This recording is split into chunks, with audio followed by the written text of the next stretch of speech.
आज की वीडियो में हम जानेंगे छंद के बारे में। इससे पहले हमने रस के बारे में बहुत ही अच्छे तरीके से जाना था।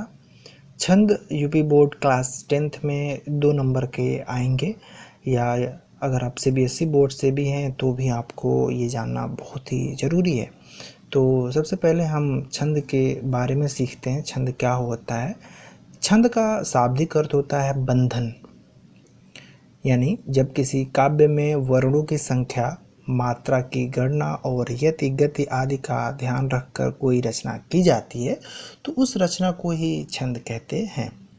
सबसे पहले हम छंद के अवयव के बारे में, उसके एलिमेंट्स के बारे में हमें जानना पड़ेगा। छंद के बारे में सीखने से पहले क्लास 10th में हमें सोरठा और रोला छंद पढ़ने हैं, जिसके लक्षण, उदाहरण और पहचान हमें लिखने रहेंगे।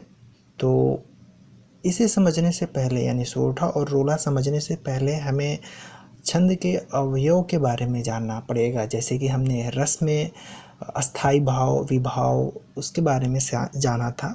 सेम उसी तरह इसमें भी हमें उसके अंग यानी पार्ट्स के बारे में भी जानने पड़ेंगे। इंपॉर्टेंट पॉइंट्स से उसे आपको समझने पड़ेंगे। पहला होता है चरण।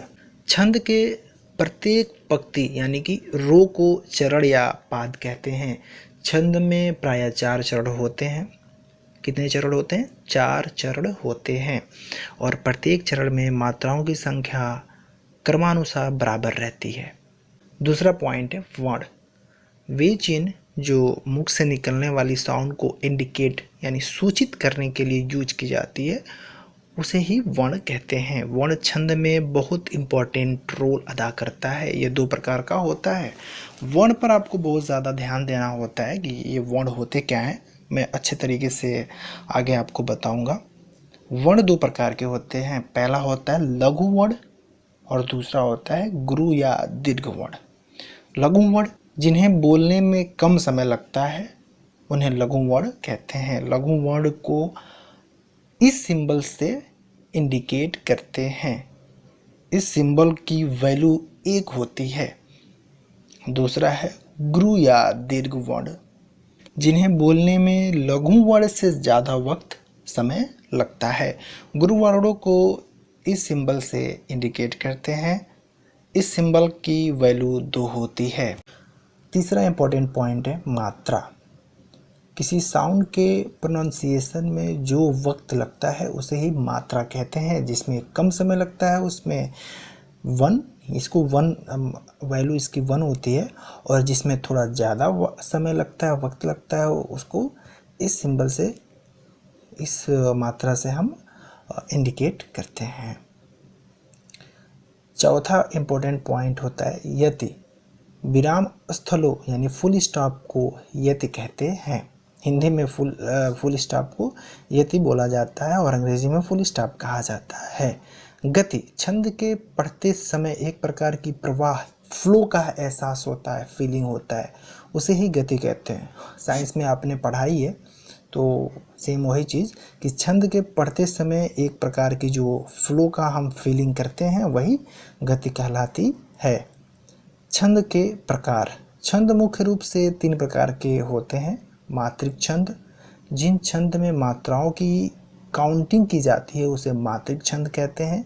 इन छंदों के प्रत्येक चरण में मात्राओं की संख्या निश्चित होती है, फिक्स होती है। ये 3 प्रकार के होते हैं, सम, अर्धसम और विषम। दूसरा है वर्णिक छंद। जिन छंदों की रचना वर्णों की गिनती के अनुसार होती है उन्हें वर्णिक छंद कहते हैं। मुक्त छंद। हिंदी में आजकल लिखे जा रहे छंद मुक्त छंद होते हैं। इन छंदों में वर्ण और मात्रा का कोई खास बंधन नहीं होता है। हाई स्कूल में हमें 2 छंद पढ़ने हैं, सोरठा छंद और रोला छंद। तो सबसे पहले हम जान लें सोरठा छंद के बारे में। छंद पढ़ने से, छंद में हमें सिर्फ मात्रा का ज़्यादा ख्याल करना होता है। अगर आपको मात्रा लगाना समझ में आ गया तो छंद बहुत ही इजी आपके लिए हो जाएगा। तो सोरठा छंद का लक्षण होता है, सोरठा अर्धसम मात्रिक छंद है। इसमें 4 चरण होते हैं। चरण यानी रो होते हैं। पहले और तीसरे चरण में 11-11 11-11 और दूसरे और चौथे चरण में 13 यानी कि 13 मात्राएं होती हैं। पहले और तीसरे चरण के अंत में गुरु लघु आते हैं, यानी कि पहला और तीसरा में यस और वन आएगा लास्ट में। चलिए हम एग्जाम्पल के तौर पे समझते हैं। जैसे एग्जाम्पल है, संभव मन की भूल, सेवा करी करील की, उनते चाहत फूल, जिंडारन पत्ता नहीं। मात्राएं कैसे लगाएं, इस पे मात्रा लगा हुआ है। आइए हम समझते हैं कि मात्रा को हम लगाएंगे कैसे। जहाँ एक अक्षर हो या छोटी ई की मात्रा हो या छोटा ऊ की मात्रा लगा हो, वहाँ पे एक मात्रा लगाएंगे। ध्यान से सुने, जहाँ एक अक्षर या छोटी ई या छोटा ऊ की मात्रा लगा हो, वहाँ पे एक मात्रा लगेगा। और जहाँ दो या अधिक अक्षर हो, बड़ी ई हो और बड़ा ऊ की मात्रा लगा हो, वहाँ पे दो मात्रा का प्रयोग होगा।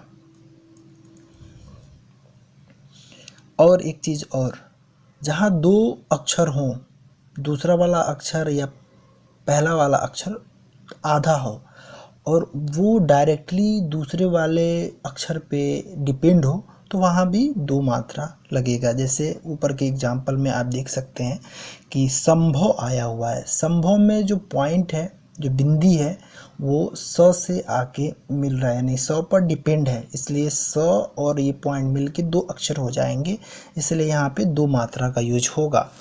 भ और व, संभव में जो भ और व है वो अकेले हैं, एक एक अक्षर है, इसलिए वहाँ पे एक एक मात्रा होगा। म न, मन में दोनों अलग अलग हैं और एक एक अक्षर हैं, तो इसलिए यहाँ पे एक एक होगा। की में बड़ा ई की मात्रा लगी है, इसलिए यहाँ पे दो मात्रा होगा। भ में जो है, भूल में जो भ है उस पे बड़ा ऊ की मात्रा है, इसलिए यहाँ पे दो मात्रा होगा। ल में एक होगा।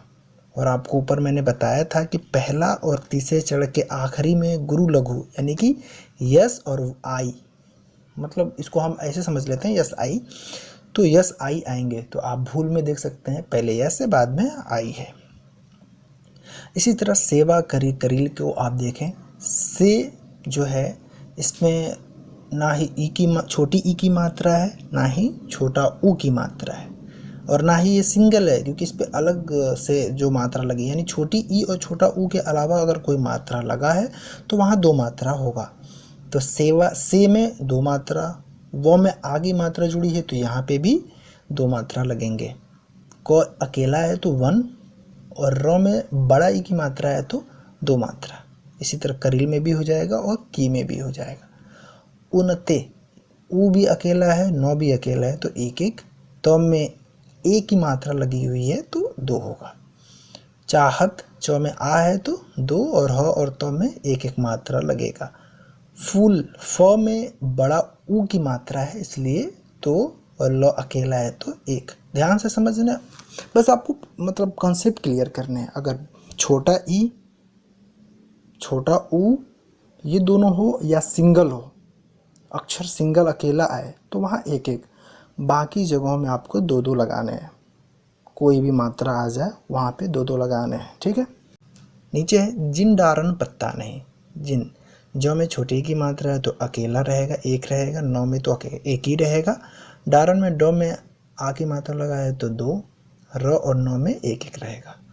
पत्ता, यहाँ आप ध्यान से सुने, जो छोटा वाला त है, आधा जो आधा त है वो प से आके जुड़ रहा है, यानी प पे डिपेंड है, इसलिए प में भी दो मात्रा लगेंगे। और तो में आ की मात्रा ऑलरेडी लगा हुआ है तो वहाँ पे भी दो रहेगा। नहीं, यहाँ पे नौ सिंगल है तो वन, और ह में बड़ा ई की मात्रा है तो दो। इस तरह से हम मात्रा लगाते हैं। और अगर हम काउंट करें, सोरठा छंद में आपने जाना कि 4 चरण होते हैं और पहले तीसरे चरण में 11-11 मात्रा होती है। तो पहला है संभव मन की भूल और तीसरा चरण है उनते चाहत फूल। इसमें जो अगर मात्रा की काउंटिंग आप करेंगे तो 11-11 होगा। आइए काउंटिंग करते हैं। जो सम पे लगा था वो दो मात्रा लगा था, तो 2, 3, 4, संभव में 4 मात्रा हो गए।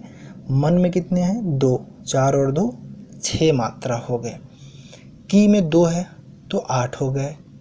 भू पे 2 मात्रा लगा है यस मतलब 2, ध्यान से इसको याद कर लें, कंसेप्ट को क्लियर कर लें। यस यानी 2, तो ये हो गए 10 और लौ पे एक मात्रा लगाया तो 11, 11 हो गए। आइए तीसरे वाले चरण को देखते हैं। उनते चाहत फूल, इसमें कितने हैं? 1 2 2 4 2 6 7 8, 8 2 10 और 1 ये 11, 11 मात्रा इसमें लगा है, तो इसलिए ये सोरठा छंद होगा, क्योंकि सोरठा ही एक ऐसा छंद है जिसके पहले और तीसरे चरण में 11 11, दूसरे और चौथे चरण में 13 13 मात्राएं होती हैं। दूसरा चरण में देखते हैं।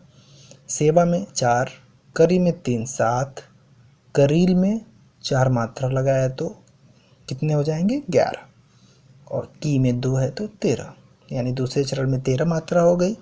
चौथा चरण देखते हैं। चिन डारन पत्ता नहीं, जिन पे 2, डारन पे 4, 6 हो गया, पत्ता में 4 है तो 10 हो गए, नहीं पे कितना हो? 3, 13 हो गए। यानी पहला और तीसरे में 11 11 हो गए और दूसरा और चौथे में 13 13 मात्राएं हो गई। आशा करता हूँ कि आपको मात्रा लगाना आ गया होगा।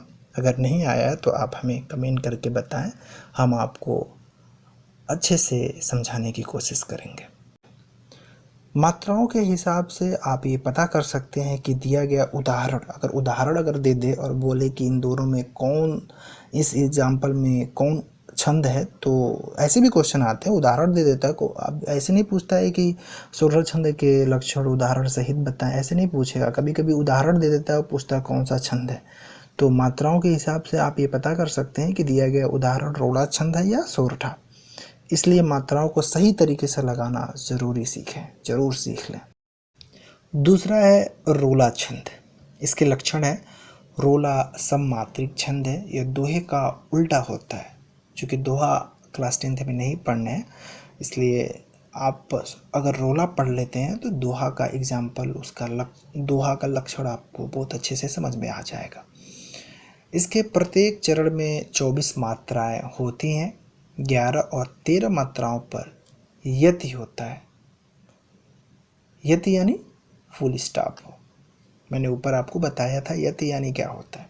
यति यानी फुल स्टॉप। उदाहरण समझते हैं। जीती जाती हुई, जिन्होंने भारत बाजी, निज बल से बल मेट, विधर्मी मुगल कुराजी, जिनके आगे ठहर सके जंगी न जहाजी, है यह वही प्रसिद्ध छत्रपति भूप शिवाजी।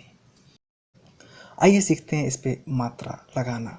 जीती में जी यानी कि ज में, जीती यानी ज में बड़ा ई होने की वजह से 2 मात्रा, तो में भी बड़ा ई होने की वजह से 2 मात्रा। ज में, जाति में जा, जो में आ की मात्रा लगा है इसलिए 2 मात्रा।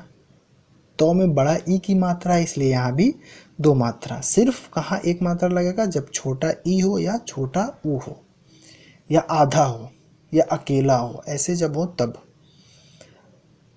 उसके बाद हुई में ह पे छोटा ऊ की छोटी ऊ की मात्रा है इसलिए 1। ई जो है बड़ा ई है इसलिए यहाँ पे 2 मात्रा। जिन्होंने, जो में छोटा ई है इसलिए 1। 9 जो है ह पे डिपेंड है तो इसलिए यहाँ पे 2, और ने जो है ये भी 2 होगा क्योंकि 9 में ए की मात्रा लगा हुआ है। भारत में भ में आ की मात्रा इसलिए 2, र और त पे 1 1 मात्रा। बाजी में ब पे 2 मात्रा लगेगा, ज पे भी 2 मात्रा लगेगा। इस तरह से ये टोटल अगर आप काउंट करेंगे तो 24 मात्रा होगा। और मैंने ऊपर बताया कि 11 और 13 पर यति होता है, यानी पहले 11 बाद में 13। तो आइए देख लेते हैं। जीती पे 4, जाति पे भी 4 और हुई पे 3, कितने हो गए? 11। वहाँ पे कामा लग गया यानी रुकावट लग गई। उसके बाद जिन्होंने पे 5, भारत पे 4, कितने हो गए? 9। बाजी पे कितने? 4, कितने हो गए? 13। यानी कि 11 और 13 आपको हो गए। ऐसे ही सभी में होगा। निज बल से बल मेट, इसमें भी वही चीज़ है। विधर्मी मुगल कुराजी, इसमें भी वही है। यानी कि देख लेते हैं। निज बल से यानी निज में 2, बल से 2, 4 हो गए, से में 2, 6 हो गए, बल में 2, कितने हो गए 8, मेट में 3 11। तो सेम वही प्रोसेस रहेगा। इस तरह से आप अच्छे से मात्राएं लगा सकते हैं। विधर्मी में 5 होगा, क्यों देख लें। वो में छोटा ई है इसलिए 1। धौ में धौ जो है रौ जो है धौ पे आके मिला हुआ है, धर, इसलिए यहाँ पे 2 मात्रा होगा।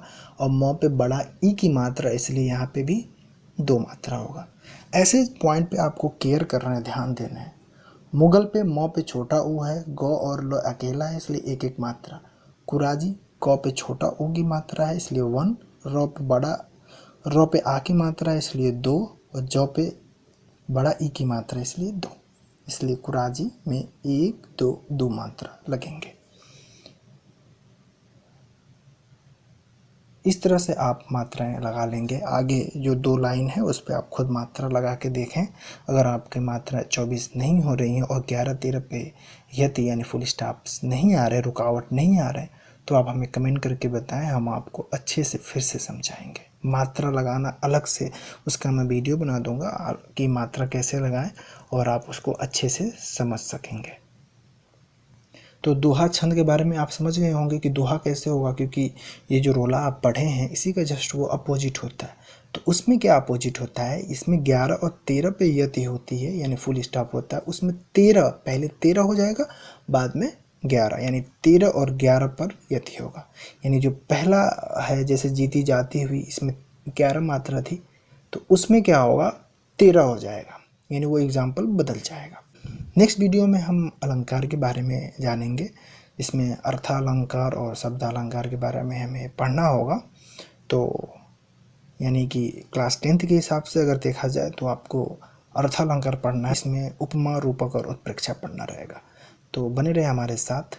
अगर आप नए हैं तो चैनल को सब्सक्राइब करें, वीडियो को लाइक करना बिल्कुल ना भूलें और हमारे वीडियोज़ को पूरा देखकर हमारे वॉच टाइम को बढ़ाएं। धन्यवाद।